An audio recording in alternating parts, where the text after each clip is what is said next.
Karasa na naman sa paaralan, isang estudyante ang sinaksak ng balisong ng kanya umanong kaklase sa Las Piñas. Ang mitya ng pananaksak, pagtatalo sa hindi naibalik na sukli.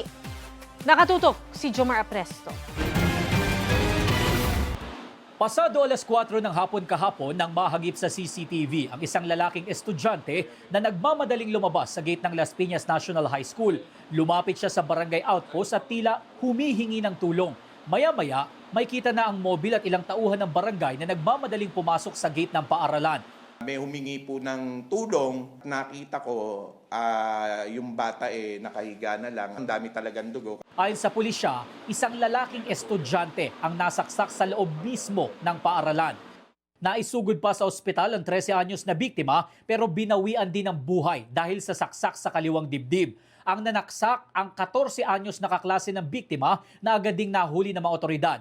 Ang ugat ng krimen dahil sa sukli ng biniling tubig sa kantin noong recess nila. Ayon sa pulisya, inutusan ng Child in Conflict with the Law o CICL ang biktima na bumili ng tubig. Hindi naniwala yung CICL na yung suitcase na iwan dun sa school canteen. Bumunot yung CICL ng fan knife, then sinaksak yung biktima. Ang nagluluksang pamilya ng biktima nananawagan sa paaralan na dapat mas higpitan pa ang inspeksyon sa entrance ng paaralan.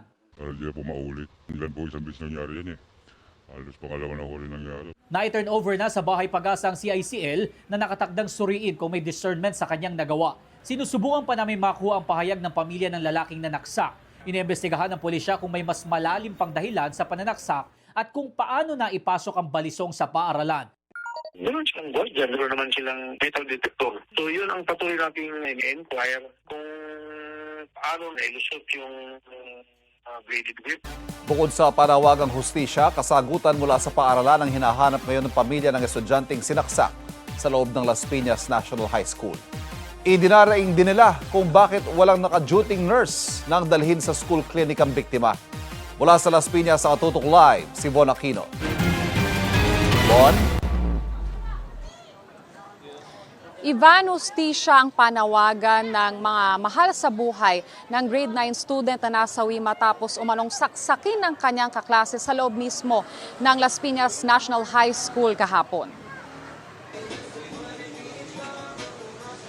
Masiyahin, mahilig mag-rap. Masunuring bata na pangwalo sa 9 na magkakapatid. Ganyan ilarawan ni Aizel Ontong ang 13 anyos na kapatid na si Aaron Miguel Ontong, na biktima ng pananaksak sa Las Piñas National High School pasado alas 4 kahapon. Suspek ang 14 anyos na kaklase. Inutusan daw po bumili ng tubig. Tapos yung sukli daw po na 10 na iwan sa kantin.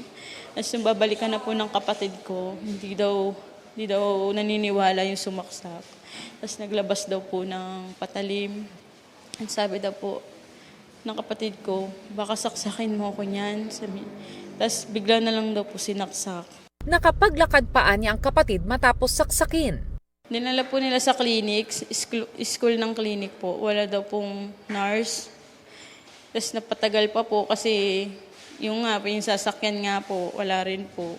Dead on arrival sa ospital ang estudyante. Sa ngayon, wala pa anyang nakikipag-ugnayan sa kanila mula sa naturang paaralan.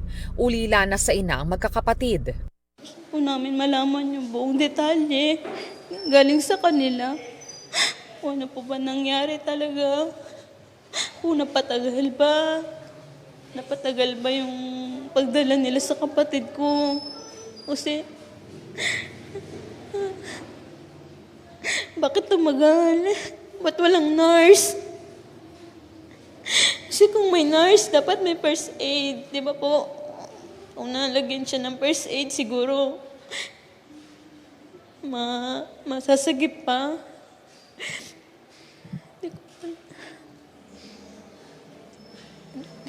Gusto po namin ang kasagutan. Sinubukan naming makipag-ugnayan sa principal ng paaralan pero sinabihan kami ng security guard na wala siya roon at hindi sila pwedeng magsalita kaugnay sa insidente. Sa opisyal na pahayag ng paaralan, sinabi nitong ikinalulungkot nilang insidente sa kabila umano ng mahigpit na patakaran nila sa kaligtasan at seguridad. Bilang tugon, agad umano silang nakipagtulungan at nakipag-ugnayan sa mga otoridad. Sinusubukan pa naming kunin ang pahayag ng Department of Education. Tumanggi namang magbigay ng pahayag ang kaanak ng 14 anyos na Child in Conflict with the Law o CICL. Desidido naman ang pamilya ng biktima na magsampa ng reklamo. Sabi ko, 10 piso. Kaya ko naman doblehin yun. Sana hindi niya nalang sinaksak yung kapatid ko. Hustisya po para sa kapatid ko. Sana po tulungan ko po kami na mapanagot yung may kasalanan. Kung pwede nga lang po, buhay ang kapalit. Yun na lang po sana. Kasi sobrang sakit. Sobrang sakit para sa amin po. Ging, mahal na mahal ka namin. Alam mo yan, noon pa man, hindi kami nagkulang ng pangaral sa'yo. Alam ko, sinusunod mo si ate.